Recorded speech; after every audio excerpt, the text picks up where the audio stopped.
Warm welcome to our channel Gyan Prapti academy banking. आज हमारा ये रेशियो प्रोपोर्शन का तीसरा वीडियो है। बेसिकली अगर हम ये भी कह सकते हैं कि ये रेशियो का तीसरा टॉपिक है, क्योंकि अभी तक हमने प्रोपोर्शन डिस्कस किया ही नहीं है। फर्स्ट ऑफ ऑल मैं आपको ये क्लियर कर देता हूँ कि आज आप वीडियो में ज़रूर बने रहिएगा स्टार्टिंग से लेकर एंडिंग तक, क्योंकि आज जो हम टॉपिक डिस्कस करेंगे उसमें पहला टॉपिक जो हमारा है वो हमारा सैलरी बेस्ड क्वेश्चन होगा। ठीक है, दूसरा जो हम आपके साथ डिस्कस करेंगे वो हम डिस्कस करेंगे 2 और more mixtures based question, more than 2 mixture based question. And जो तीसरा हम आपके साथ डिस्कस करने जा रहे हैं वो हम डिस्कस करेंगे कॉइन बेस्ड क्वेश्चन। ठीक है, तो ये 3 टाइप के क्वेश्चन हम आपके साथ डिस्कस करेंगे, तब जाके हमारा रेशियो का कॉन्सेप्ट ख़त्म हो जाएगा। उसके बाद हम आपके लिए एक वीडियो लेके आएंगे जहाँ पे हम आपसे प्रोपोर्शन डिस्कस करेंगे। वहाँ पे हम आपसे क्या डिस्कस करेंगे? प्रोपोर्शन के बारे में डिस्कस करेंगे। ठीक है, तब हम ये कहेंगे कि उसके बाद के जो आपके पास वीडियोज़ आएंगे उस वीडियोज़ में हम आपके साथ क्या डिस्कस करेंगे? वेराइटी ऑफ क्वेश्चन डिस्कस करेंगे। ठीक है, क्या डिस्कस करेंगे? वेराइटी ऑफ क्वेश्चन डिस्कस करेंगे। ध्यान रखिएगा, ये जो टॉपिक्स हैं कौन कौन टॉपिक्स, मैं वापस से क्लियर कर देता हूँ। परसेंटेज, प्रॉफिट लॉस, ठीक है, रेशियो प्रोपोर्शन, और एक अभी आने वाला अपकमिंग वीडियो में मिलेगा आपको एवरेज। इसके ऊपर में आपको डीआई बेस्ड होगा। तो डीआई के क्लास स्टार्ट करने से पहले मैंने आपके साथ ये सब डिस्कस किया। डीआई इट मीन्स, जिन्होंने पहली बार इसको सुना होगा या अलग नाम से पढ़ते होंगे, that is called data interpretation. ठीक है, तो आप उस डीआई स्टार्ट करने से पहले इन सारे वीडियोस को देख लीजिए। जिन बच्चों ने अभी प्रीवियस वीडियोस नहीं देखा है वो प्लेलिस्ट में जाइए। मैं हर वीडियो में आपको बता रहा हूँ कि आपके काम को इजी बनाने के लिए मैंने SBI PO 2023 ज्ञान प्राप्ति एकेडमी के नाम से ही एक प्लेलिस्ट बना दिया है। आप वहाँ पे जाइए, आपको कंप्लीट वीडियो आपको उसी में मिल जाएगा। और साथ साथ दोस्तों, मैं आपको डिस्क्रिप्शन में भी इसके लिंक प्रोवाइड कर रहा हूँ। डिस्क्रिप्शन में भी आपको लिंक मिल जाएगा। ठीक है, प्लेलिस्ट में भी मिल जाएगा। और भी आपको अगर बचना है तो आई आइकन पे क्लिक कीजिए, वहाँ पे आपको SBI PO के नाम से प्लेलिस्ट मिल जाएगी। ठीक है, चलिए तो बढ़ते हैं आज के क्लास की तरफ। जैसा कि हमने आपसे कहा कि हम जो आज पहला टॉपिक आपके साथ डिस्कस करने जा रहे हैं वो क्या है? हमारा सैलरी बेस्ड क्वेश्चन। वो क्या है? हमारा सैलरी बेस्ड क्वेश्चन। तो सबसे पहले हम समझते हैं कि इस टर्म में जब हम पढ़ेंगे इसके क्वेश्चंस तो क्या क्या मिलेगा मुझे। देखो, सैलरी में आप 3 टर्म से इंट्रोड्यूस हो जाएंगे। पहला आपका होता है इनकम, दूसरा होगा आपका एक्सपेंडिचर, और तीसरा होगा आपका सेविंग। ठीक है, सेविंग। ठीक है, अब आप यहाँ पे समझिएगा, इनकम क्या हो गया? जो सोर्स जिससे पैसा आ रहा है, जैसे सैलरी। आप इनकम को आप ये भी कह सकते हैं कि वो आपकी क्या है? सैलरी है, जो आपको अर्न कर रहे हैं आप। ठीक है, एक्सपेंडिचर क्या हो गया? जो आपके एक्सपेंस है, खर्चे हैं। और सेविंग, जो आपने एंड ऑफ द मंथ या एंड ऑफ द ईयर क्या क्या सेव किया है, बचाया है, उसको आप क्या कहेंगे? अपनी सेविंग कहेंगे। ठीक है, तो हम ऐसे भी कह सकते हैं कि जो सेविंग होता है हमारा, that is what? That is income minus क्या? एक्सपेंडिचर। Income minus expenditure. या और दोस्तों इसको अगर मैं इनकम के फॉर्म में लिखूं तो that is expenditure plus saving. जो आप खर्चा करते हैं और जो आप बचाते हैं, इन दोनों को अगर आप मिलाएंगे तो आपको क्या मिलेगा? आपको इनकम मिलेगा। आपका क्या मिलेगा? इनकम मिलेगा। ठीक है, आपको क्या मिल जाएगा? आपका इनकम मिल जाएगा। ठीक है दोस्तों, चलिए आगे बढ़ते हैं। आगे बढ़ के चीज़ों को समझने की कोशिश करते हैं। ठीक है, अगर मैं आपके समक्ष एक क्वेश्चन रखता हूँ और मैं इस चीज़ को आगे भी फॉरवर्ड कर लेता हूँ कि मुझे पता है income is equal to expenditure plus saving होती है, या मैं थोड़ा मॉडिफाई करूँ तो ये भी लिख सकता हूँ कि income minus expenditure is equal to saving होती है। ठीक, चलिए देखते हैं क्वेश्चन, उसके बाद हम आगे डिस्कस करेंगे। जैसे मान लीजिए मैंने ये कहा कि पी एंड क्यू 2 पर्सन हैं, पी एंड क्यू 2 पर्सन हैं, उनके इनकम का रेशियो, ठीक है, income of P is to income of Q, इनके इनकम का रेशियो हमें पता है कितना, 9:4। हमें कितना पता है, 9:4। इनका इनकम 9 है और उनका 9 यूनिट है, इनका यूनिट 4 यूनिट है। और expenditure of P is ratio expenditure of Q, ये हमें कितना पता है, ये हमें पता है 7:3। ये कितना पता है हमें, 7:3। और हम ये कह रहे हैं कि सेविंग ऑफ पी जो है कह सकते हैं, ये आपको वैल्यू में दिया गया है, ये वैल्यू आपको पता है 1000, और सेविंग ऑफ क्यू जो है ये भी आपको दिया हुआ है, ये भी कितना है आपका 1000।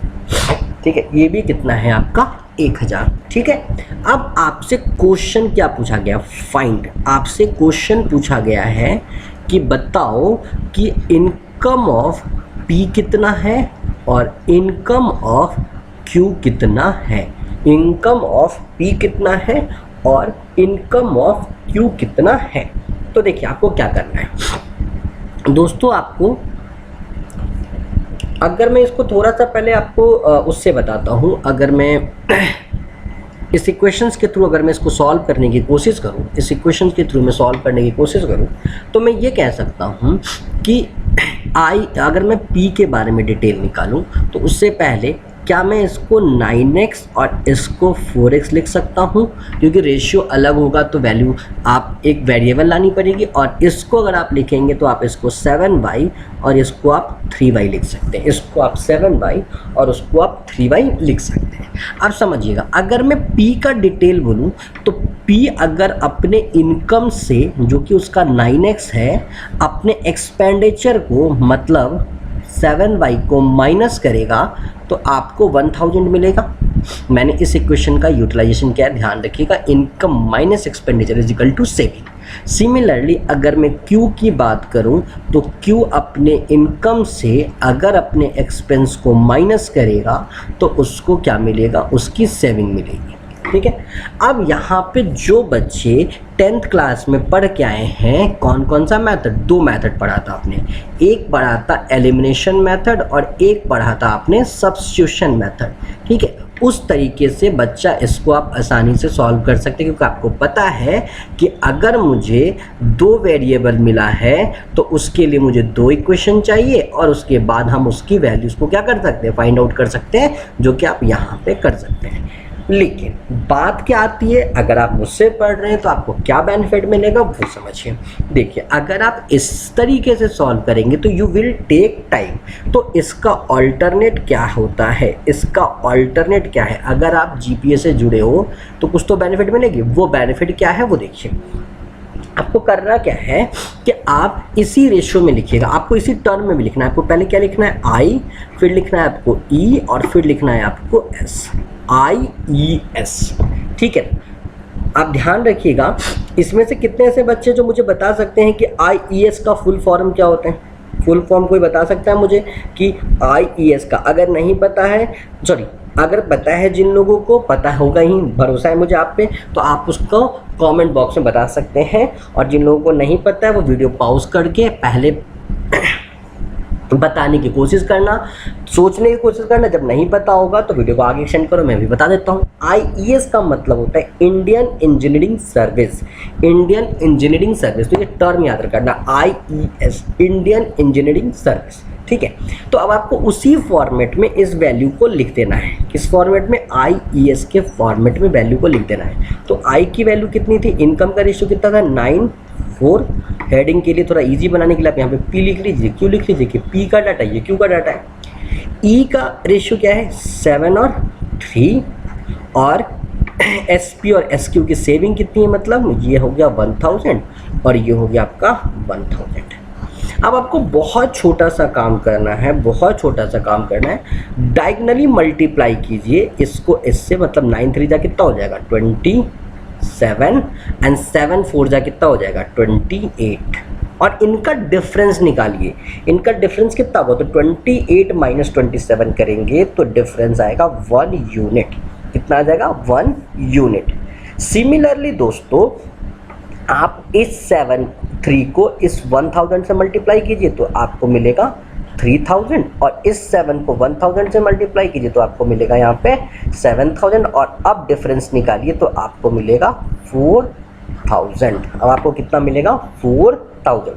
तो अब आपको बस इतना ही बात ध्यान रखना है कि 1 यूनिट अगर 4000 बता रहा है, क्या बता रहा है 1 यूनिट किसको बता रहा है 4000 को बता रहा है, तो 9 यूनिट किसको बताएगा।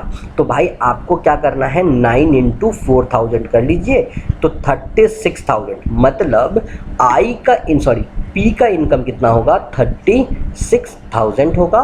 सिमिलरली अगर Q का निकालेंगे आप तो वो 16000 मिलेगा। वो कितना मिलेगा 16000 मिलेगा। ठीक है, होप आपको बात समझ में आई होगी। हम एक एग्जाम्पल यहाँ पर और लेंगे, लेकिन आपको एक रिक्वेस्ट करेंगे कि अगर आपको ये कॉन्सेप्ट समझने में थोड़ी सी भी दिक्कत आई होगी तो एक बार आप वीडियो को रिकैप जरूर कर लीजिएगा, जिससे आपका छोटा मोटा भी अगर कोई डाउट होगा तो वो खत्म हो जाएगा। ठीक है, मैं आगे बढ़ता हूँ और आपके समक्ष एक क्वेश्चन रखता हूँ। क्वेश्चन क्या है आपका कि मान लेते हैं कि x और y दो लोग हैं, ठीक है, उनके इनकम का रेशियो, मतलब income of x is to income of y, ठीक है, ये हमें पता है 3:2, ठीक। Then expense of x is to expense of y, ये आपको पता है 4:3, ठीक है, और इसकी सेविंग 2000 है और इसकी सेविंग 1000 है, और आपसे सेम बात पूछा गया है कि मुझे बताइए कि x का इनकम क्या है और y का इनकम क्या है। तो दोस्तों क्या करना है, सेम आपको वर्ड क्या याद रखना था, IES, Indian engineering service, IES। यहाँ पे 3, यहाँ पे 2, यहाँ पे 4, यहाँ पे 3, यहाँ पे 2000 और यहाँ पे 1000। यहाँ पे 2000 और यहाँ पे क्या रखना है, आपको 1000 रखना है। ठीक है, जैसा कि अभी हमने आपको बताया था कि आपको डायगोनली मल्टीप्लिकेशन करना होता है। क्या करना होता है, डायगोनली मल्टीप्लिकेशन करना होता है। तो इसको मल्टीप्लाई कीजिए आपको 8 मिलेगा, इसको मल्टीप्लाई कीजिए आपको 9 मिलेगा। दोनों का डिफरेंस कितना आया, 1 यूनिट आया। इसको मल्टीप्लाई कीजिए 4000 मिलेगा, इसको मल्टीप्लाई कीजिए 6000 मिलेगा, मतलब इनका डिफरेंस कितना आया, 2000 आया। तो आप कह सकते हैं कि 1 यूनिट किसके बराबर है, 2000 के बराबर है। तो आपको 3 यूनिट निकालना है, तो 3 यूनिट के लिए आप डायगोनली मल्टीप्लाई कर लीजिए तो आपको मिलेगा 6000। ये चीज़ बहुत बार मैंने आपको परसेंटेज में डायगोनली मल्टीप्लिकेशन करके बताया है। ठीक है, तो इसका इनकम हो जाएगा आपका 6000 और इसका इनकम हो जाएगा आपका कितना हो जाएगा भाई, वो है 4000। ठीक है, अब यहाँ पे एक बात समझिएगा जो कि थोड़ी सी क्या है इम्पॉर्टेंट है। वो क्या है, आपको थोड़ी सी इम्पॉर्टेंट है। अगर आपको कभी क्वेश्चन में ये पूछ दे कि एक्सपेंस ऑफ x कितना है और एक्सपेंस ऑफ y कितना है, और आप बोलो कि सर इस प्रकार सॉल्व करके मैं एक बार 4 यूनिट की वैल्यू निकाल लूँगा, एक बार 3 यूनिट की वैल्यू निकाल लूँगा, तो बेटा गलत हो जाएगा। आपको सेम पहले क्या निकालना पड़ेगा, इनकम। इनकम निकालने के बाद उसकी सेविंग से क्या करोगे, डिफरेंस। तो इसकी सेविंग कितनी है 2000, तो इसमें से 2000 माइनस कर दो, तो इसका एक्सपेंस 4000 है और इसकी सेविंग एक्सपेंडिचर कितनी है, सॉरी इसकी सेविंग कितनी है 1000, तो इसका 1000 माइनस कर दो, तो इसका जो एक्सपेंस है वो कितना है 3000। इसका एक्सपेंस कितना है बच्चों 3000। तो मेरे ख्याल से आपको इनकम वाला जो क्वेश्चन है वो आपका क्लियर हो गया होगा। जो कॉन्सेप्ट है आपका इनकम वाला वो आपका अभी तक क्लियर हो चुका होगा। बढ़ते हैं अगले कॉन्सेप्ट की तरफ। बढ़ते हैं किसकी तरफ? अगले कॉन्सेप्ट की तरफ। और वो जो हमारा कॉन्सेप्ट है वो है आपका mixture based question. Mixture based question.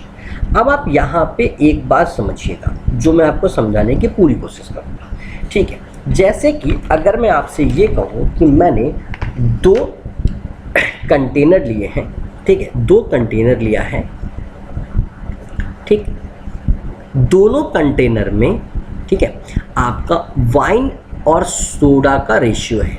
Wine और सोडा का रेशियो है। W stands for wine and S stands for soda. मैं बार बार नहीं लिख सकता इसलिए मैंने शॉर्ट में लिख दिया है। W stands for wine and S stands for soda. दा होगा सोडा, ठीक है। देखिए अगर मैं ये कहूँ कि पहले कंटेनर में वाइन इज टू सोडा 9:5 है। कितना है? 9:5 है। और अगले वाले कंटेनर में जो दूसरा कंटेनर है उसमें 3:8 है। इसमें क्या है? 3:8 है, ठीक। और दूसरी बात कि दोनों की कैपेसिटी, ठीक है, दोनों की capacity of quantity of mixer, sorry capacity नहीं बोल सकते, क्वांटिटी ऑफ मिक्सचर, दोनों की क्वांटिटी ऑफ मिक्सचर क्या है? सेम है। क्वांटिटी ऑफ मिक्सचर क्या है? सेम है। मैं वापस से क्वेश्चन को दोहरा देता हूँ। मैंने कहा कि हमारे पास 2 कंटेनर है। एक कंटेनर में वाइन सोडा का रेशियो 9:5 है और दूसरे कंटेनर में वाइन टू सोडा की रेशियो वैल्यू 13:8 है। इतनी बात क्लियर हो गई। उसके बाद हमने आपसे ये कहा कि भाई दोनों में क्वांटिटी ऑफ मिक्सचर क्या है? आपका सेम है। दोनों में क्वांटिटी ऑफ मिक्सचर क्या है? आपका सेम है। तो मैंने आपसे ये कहा कि मुझे ये बताइए कि अगर मैं दोनों को एक ही कंटेनर में इसको पुटअप कर दूं तो इसमें वाइन टू सोडा की वैल्यू क्या होगी? रेशियो क्या होगा? अब यहाँ पे समझिएगा क्या करना है भैया। सबसे पहले तो आपको ये समझना है कि वाइन टू सोडा जो रेशियो में दिया हुआ है, पहले कंटेनर में ये 9 है और ये 5 है, दूसरे कंटेनर में ये 13 है और ये 8 है। कहने का मतलब ये 9 यूनिट है, ये 5 यूनिट है पहले कंटेनर में, और दूसरे कंटेनर में ये 13 यूनिट है और ये 8 यूनिट है। तो मैं ये कह सकता हूँ कि इसका रिजल्टेंट कि यहाँ पे ये 14 यूनिट है और यहाँ पे ये कितना है? 21 यूनिट है। यहाँ पे कितना है? 14 यूनिट और यहाँ पे क्या है? 21 यूनिट। तो सबसे पहले आपको क्या करना है? एलसीएम लेके दोनों को सेम करना है। एलसीएम लेके दोनों को क्या करना है? सेम करना है। दोनों का सम वैल्यू सेम आना चाहिए था। यहाँ पे 14 आ रहा है, यहाँ पे 21 आ रहा है, तो पहले क्या करना है? सेम करना है। एलसीएम निकाल लीजिए। तो आप सभी को पता होगा LCM of 14 and 21 is 42 is what? 42। तो इस लाइन को 42 बनाने के लिए आपको 3 से मल्टीप्लाई करना पड़ेगा और इस लाइन को 42 बनाने के लिए आपको 2 से मल्टीप्लाई करना पड़ेगा। तो 3 से मल्टीप्लाई कीजिए, what you get? That is 27 और यहाँ पे आपको मिलेगा 15। यहाँ पे अगर हम बात करें तो यू गॉट 26 और अगला क्या मिलेगा आपको? 16। दोनों की क्वांटिटी सेम थी, हमने सेम कर दी। अब क्या करना है? दोनों को मिला देना है। तो दैट इज जब मिलेगा तो 1:1 के रेशियो में मिलेगा। तो सिंपली आपको क्या करना है? इसको ऐड करना है। तो यहाँ हो जाएगा 53 और यहाँ हो जाएगा 31। तो आप कह सकते हैं कि इसमें जो क्वांटिटी का रेशियो है दैट इज 53:31 है। That is what? That is 53:31। मेरी बात पे ध्यान रखिए, आपको क्या क्या समझना था। क्वेश्चन के अकॉर्डिंग पहला डाटा दिया हुआ था कि आपके पास ऑलरेडी पहले से मिक्सचर है, इन दोनों मिक्सचर की क्वांटिटी सेम है। तो आपको बताइए कि अगर मैं दोनों को एक ही क्वांटिटी में रख दूं तो इसका रेशियो क्या होगा। तो सबसे पहले आपको क्या करना था कि दोनों क्वांटिटी को हमें पता करना था कितना कितना यूनिट है। तो पहले में 14 यूनिट था और दूसरे में 21 यूनिट था। तो पहले आपको एलसीएम लेके इन दोनों यूनिट को क्या करना है? सेम करना है। क्या करना है? सेम करना है। तो पहले हमने इसको क्या किया? सेम किया।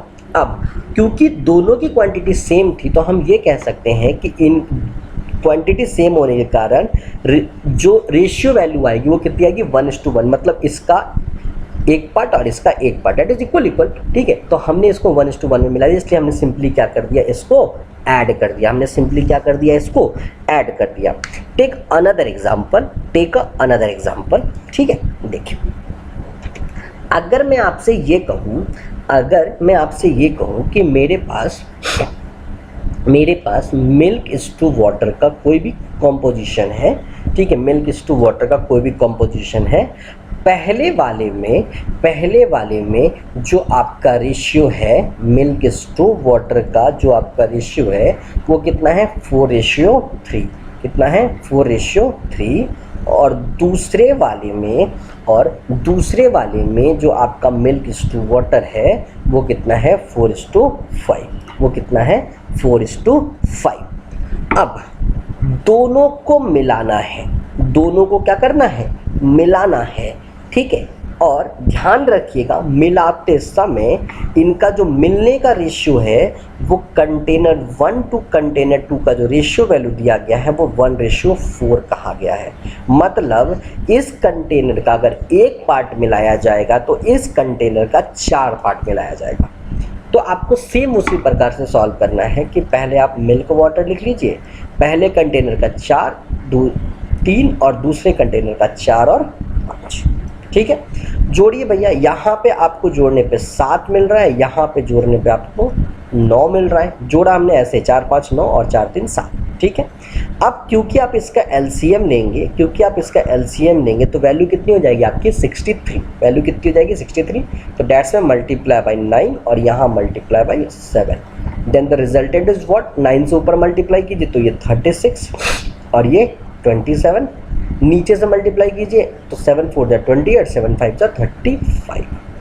उस समय क्योंकि रेशियो सेम था तो हमने तुरंत क्या कर दिया था, ऐड कर दिया था। लेकिन इस बार जितनी क्वांटिटी ली जाएगी, इससे कितनी क्वांटिटी ली गई है, 1, तो इस पूरे वैल्यू में 1 से मल्टीप्लाई होगा। और इससे कितनी क्वांटिटी ली गई है, 4, तो इसमें 4 से दोनों में मल्टीप्लाई होगा, ठीक है। तो अब हम आते हैं मल्टीप्लिकेशन पे, तो इसमें 1 से मल्टीप्लाई कीजिए, डाटा में कोई चेंज नहीं होगा, 36 या 37, 6 और 27 का 27 रहेगा। लेकिन जब आप इसमें 4 से मल्टीप्लाई कीजिएगा तो 4 से 28 में मल्टीप्लाई करने पे 112 मिलेगा और यहाँ पे 4 से मल्टीप्लाई करने पे आपको 140 मिलेगा। जिस रेशियो में मिलाना था हमने मिला दिया। अब सिंपली ऐड कर लीजिए तो यहाँ हो जाएगा आपका 148 और यहाँ हो जाएगा 167। होप आपको मेरी बात समझ में आई होगी, ठीक है। जब आपको ये कहे कि कंटेनर में क्वांटिटी क्या है, सेम है, तो सिंपली दोनों का एलसीएम निकाल के पहले आपको क्या करना होता है, इनको सेम कर देना होता है। जैसे यहाँ पे 7 9 था, अब कितना हो गया आपका, ये भी आपको 63 यूनिट बता रहा है, ये भी आपको 63 यूनिट बता रहा है, ठीक है। उसके बाद आपको क्या करना होता है, अगर बोला कि रेशियो सेम है, क्वांटिटी कैपेसिटी सेम है, तो सीधा ऐड कर दीजिए। रैदर अगर वो आपको बोल रहा है कि नहीं, इसमें से कुछ पोर्शन हम लेना चाह रहे हैं, क्या करना चाह रहे हैं, कुछ पोर्शन लेना चाह रहे हैं। कुछ पोर्शन लेने का सेंस कि हमने इसमें से 2 पोर्शन ले लिया, इसमें से 3 पोर्शन ले लिया, उसमें से 4 पोर्शन ले लिया, इसमें से 5 पोर्शन ले लिया। तो जितना पोर्शन वो कंसिडर करेगा हम क्वेश्चन में उतना ही डाटा मिलाएंगे। अगर मेरी बात समझ में आ गई हो तो अच्छी बात है, नहीं आई हो तो एक बार वीडियो को आप रिकैप कीजिए, शायद आप मेरी बात को और अच्छे से समझ पाएंगे, ठीक है। चलिए आगे बढ़ते हैं, और एक क्वेश्चंस लेते हैं, ठीक है। इसी के ऊपर में थोड़ा सा अलग है मिक्सचर का क्वेश्चन, थोड़ा सा अलग है। देखिए, जैसे मान लेते हैं मैंने आपसे ये कहा कि मेरे पास एक कंटेनर है, मेरे पास, ये सेकंड टाइप है, ध्यान रखिएगा। मेरे पास एक कंटेनर है, उस कंटेनर में मैंने 5:4 के फॉर्म में वाइन टू सोडा रखा है। 5:4 के फॉर्म में क्या रखा है, सोडा रखा है। और इसकी इनिशियल क्वांटिटी का जो वेट है वो कितना है भैया, वो आपका 180 लीटर है। वो कितना है आपका, 180 लीटर है, ठीक है। अब क्वेश्चन ये कह रहा है आपको कि आपको इसमें कंटिन्यू क्या करना है, वाटर को ऐड करना है। क्या करना है, वाटर को ऐड करना है, और ऐड करते करते इसके रेशियो को रिवर्स कर देना है। क्या कर देना है, रिवर्स कर देना है। तो आपका रेशियो कितना हो जाएगा, 4:5। कितना हो जाएगा, 4:5। तो क्वेश्चन आपसे ये पूछ रहा है कि बताइए कितना वाटर ऐड किया गया था, कितना वाटर ऐड करेंगे कि ये क्वांटिटी आपकी क्या हो जाए, रिवर्स हो जाए, या रेशियो आपका इतना आ जाए। रिवर्स तो क्वेश्चन में बोल दिया, तो हम रिवर्स का मतलब समझ गए कि 5:4 था, तो हमने उसको 4:5 कर दिया। नहीं भी बोले कि इतना रेशियो में बदलना है तो ठीक है। अब इस टाइप के क्वेश्चन में आप बस एक बात पे फोकस कीजिएगा कि क्वेश्चन में ऐड क्या कर रहा है। यहाँ पे दो चीज़ें थी, वाइन और सोडा, सॉरी यहाँ सोडा ऐड होगा, और क्वेश्चन में भी आपसे सोडा की वैल्यू पूछेगा, ठीक है। हाँ देखो, वाइन और सोडा है, और ऐड क्या किया जा रहा है, सोडा ऐड किया जा रहा है, ठीक है। क्या ऐड किया जा रहा है, सोडा ऐड किया जा रहा है। तो अब आप समझो, आपके पास दो टर्म था, वाइन और सोडा, ऐड क्या किया, सोडा। यानी चेंज कौन नहीं कर रहा, बाई वेट वाइन की वैल्यू चेंज नहीं हुई। तो आपको क्या करना है कि आप पहले वाइन और सोडा लिख लीजिए। इनिशियली में वाइन सोडा कितना था, 5 और 4, ठीक है। बाद में कितना हो गया, 4 और 5। अकॉर्डिंग टू यू ये दोनों सेम दिखना चाहिए था, क्योंकि आपने वाइन को तो चेंज किया ही नहीं, आपने सोडा को चेंज किया। तो अब आप इन दोनों को सेम करने के लिए क्या ले लेंगे, इनका एलसीएम ले लेंगे, और वो एलसीएम किसके बराबर होगा, 20 के बराबर होगा। वो एलसीएम किसके बराबर होगा, 20 के बराबर होगा। तो भाई 20 के बराबर मतलब इसमें आपको 4 से मल्टीप्लाई करना, इसमें आपको 5 से मल्टीप्लाई करना। तो देखिए भैया, जो चेंज आने के बाद वैल्यू दिखेगी वो 4 5 जा 20, 4 4 जा 16, और यहाँ पे अगर हम देखें तो कितना दिखेगी, 20, और यहाँ पे कितना दिखा, 25। मेरी बात आपको समझ में आ गई होगी जो मैं कहना चाह रहा था, ठीक है। मैं आपसे बस सिंपल सी ये बात कहना चाह रहा हूँ कि आपको ये देखना है कि किसकी वैल्यू आपने चेंज नहीं की है। जिसकी भी वैल्यू आपने चेंज नहीं की है उसको आप सेम कर दीजिए, उसको आप क्या कर दीजिए, सेम कर दीजिए। उसको आप कैसे सेम कर सकते हैं, उसको आपको सेम करने के लिए बस आपको क्या निकालना पड़ेगा, उसका एलसीएम निकालना पड़ेगा। क्या निकालना पड़ेगा, उसका एलसीएम निकालना पड़ेगा, ठीक है। चलिए अब देखो, अब इसके बाद क्या करना है कि अब आपको पता है कितना चेंज आया भाई, सोडा में 9 यूनिट का चेंज आया। कितने का चेंज आया, आपके सोडा में बच्चा 9 यूनिट का चेंज आया है। एक बार मैं वापस से क्वेश्चन को रिकैप कर देता हूँ। क्वेश्चन ये है कि इनिशियल स्टेज में वाइन और सोडा का रेशियो कितना था, 5:4 था। वाइन और सोडा का इनिशियल रेशियो कितना था, 5:4 था। उसमें आपने क्या किया, उसमें सोडा को ऐड किया, और सोडा ऐड करते करते आपको ये बात समझ में आई कि उसका जो रेशियो था वो चेंज होके कितना हो गया, उसका रेशियो चेंज होके आपका हो गया 4:5। इतनी बात क्लियर हो गई होगी आपको, ठीक है। उसके बाद इनिशियल वेट कितना था आपको पता, 180 लीटर पता था। अब क्वेश्चन ये पूछना चाह रहा है कि बताओ सोडा कितना ऐड किया। तो मैंने बनाने का तरीका आपको ये बताया कि आप सबसे पहले ये देखिए कि उनका डिफरेंस कितने का आएगा, ठीक है। किसका डिफरेंस, सोडे का। तो उसके लिए आपको वाटर को क्या करना पड़ेगा, सेम करना पड़ेगा। वाटर को क्या करना पड़ेगा, आपको सेम करना पड़ेगा। तो फटाफट आपने वाटर को सेम करने, सॉरी वाइन को, वाटर नहीं, वाइन को सेम करना पड़ेगा। तो वाइन को सेम करने के लिए आपने क्या ले लिया, एलसीएम ले लिया। एलसीएम लिया तो 20 आया। तो उसके बाद जो स्ट्रक्चर हमारे पास अभी समक्ष आ रहा है वो आपका ये आ रहा है। मैं 2 मिनट शांत हूँ, आप एक बार वीडियो को देख लीजिए, पूरे कंटेंट के साथ क्लियर हो जाइए, फिर मैं आपको आगे बढ़ के बताता हूँ कि क्या चेंज हुआ है।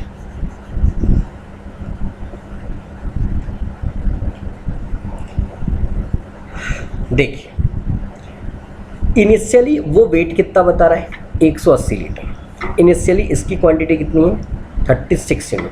तो 36 unit is equal to 180 litre है। चेंज कितना आया सोडा में, 9 यूनिट का आया। तो 9 यूनिट की आपको वैल्यू बतानी है, क्रॉस मल्टीप्लिकेशन कर लीजिए, आपका आंसर आ जाएगा और that answer is 45 litre. Simple सा क्वेश्चन था, सिंपल सा क्वेश्चन था, ठीक है। चलिए इस क्वेश्चन पे क्योंकि मैंने दोबारा रिकैप कर दिया था, एक डाटा और ले लेते हैं और आगे बढ़ते। मान लीजिए मैं कह रहा हूँ कि मेरे पास 2:1 के फॉर्म में, ठीक है, मिल्क इज टू वाटर है, ठीक, मिल्क इज टू वाटर है और इसका वेट मुझे पता है 60 लीटर, ठीक। अब हमने क्या किया, इसमें वाटर को ऐड किया और वाटर को ऐड करके हमने इसका रेशियो कन्वर्ट कर दिया। कितना कन्वर्ट कर दिया हमने, इसका रेशियो चेंज कर दिया 4:3। हमने इसका रेशियो कितना चेंज कर दिया, 4:3 चेंज कर दिया। अब आपसे पूछा जा रहा है कि बताइए आपने वाटर कितना ऐड किया। तो सिमिलरली दोस्तों आपको क्या करना है, इनिशियली में 2:1 है और ये 4:3 है। आपको पता है वाटर ऐड हुआ है, ये आपका मिल्क है, ये आपका वाटर है, ये दोनों आपका सेम दिखना चाहिए। You take the LCM that is 4, ऊपर में 2 से मल्टीप्लाई करेगा तो 4 और ये हो जाएगा आपका 2, नीचे तो आपका 1 से मल्टीप्लाई करेगा तो ये 4:3। डिफरेंस कितने का है, 6 यूनिट का। 6 यूनिट किसके बराबर है, 60 लीटर के बराबर है। यहाँ चेंज कितने का आया, 1 यूनिट का आया। तो 1 यूनिट की वैल्यू क्या होगी, then you go with the cross multiplication, you got the correct answer is what, 10 litre.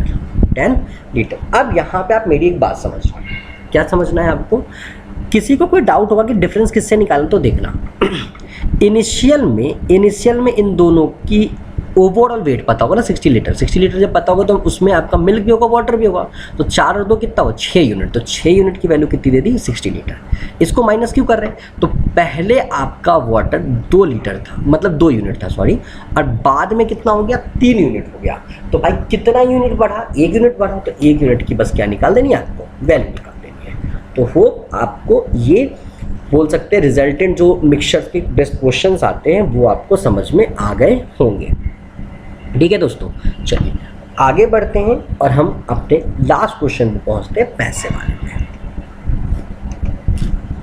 देखिए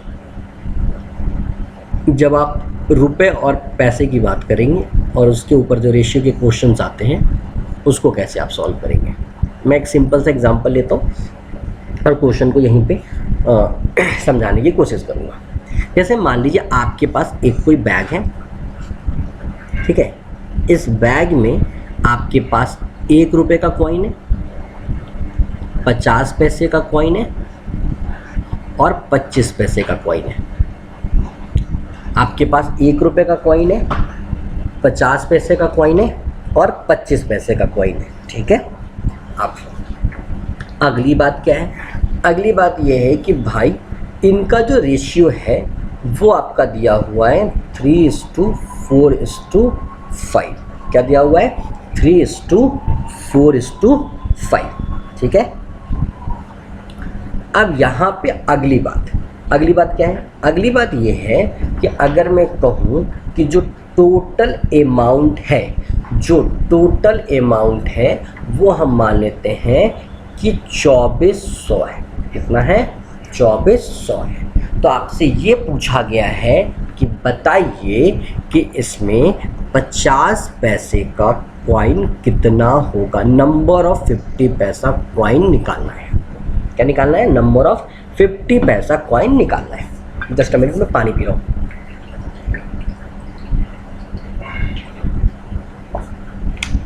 ये ना लगे कि वीडियो में अचानक से वॉइस बंद हो गई, पानी पी रहा है, ठीक है।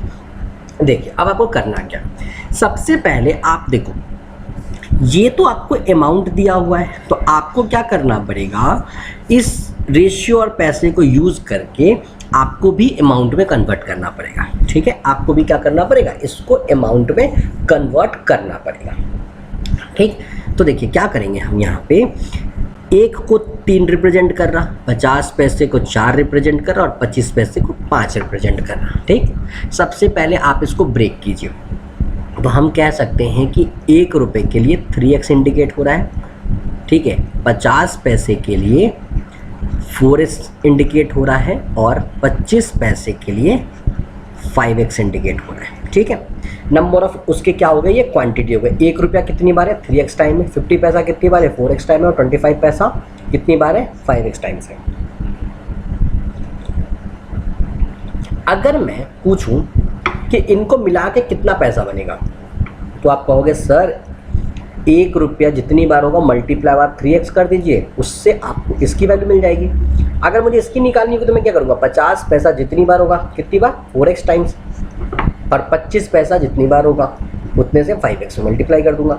लेकिन दिक्कत कहाँ आएगी, दिक्कत ये आएगी क्वेश्चन में कि ये डाटा रुपीज़ में है और ये डाटा पैसे में है।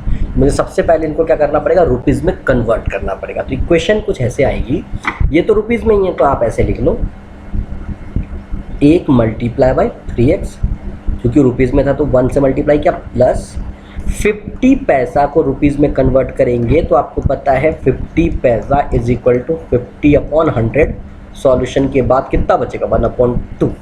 तो 1/2 को किससे मल्टीप्लाई करेंगे, 4x से, ठीक है। और 25 पैसा को दोस्तों अगर आप कन्वर्ट करोगे तो मैं डायरेक्टली लिख दूँ तो 1/4 होगा। तो 1/4 को आप किससे मल्टीप्लाई करेंगे, 5x से, और ये इक्वल कितने होगा आपके 2400 के बराबर होगा। चलिए सॉल्व करते हैं। ये आपका 3x हो जाएगा, ये आपका 4x/2 लिखा हुआ है, और ये आपका 5x/4 लिखा हुआ है, डेट इज इक्वल टू 2400।